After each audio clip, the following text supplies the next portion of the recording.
The Whaley House in San Diego was built by Thomas Whaley family in 1857. The home once hosted the town's courthouse, general store, granary, theater, and morgue. It evolved into a commercial hub of early San Diego before Newtown was developed several miles to the south.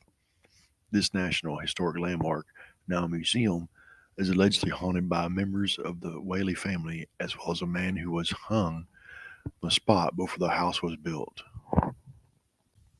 The Queen Mary Hotel is recognized as not only one of the most haunted locations in California, many believe it to be one of the most haunted hotels in the world.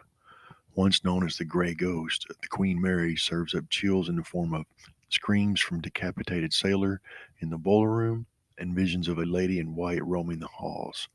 The first class swimming pool is haunted by two female spirits who are said to have drowned in the 1930s and 60s, respectively.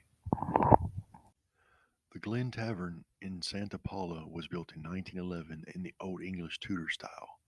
It's a beautiful building, but can be described as having a somewhat ugly past.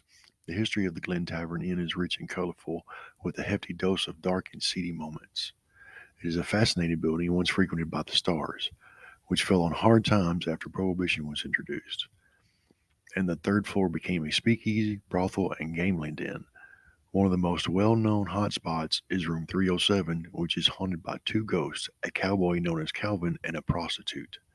Calvin is a tall, thin, and wearing a white shirt and sporting long hair and a goatee beard.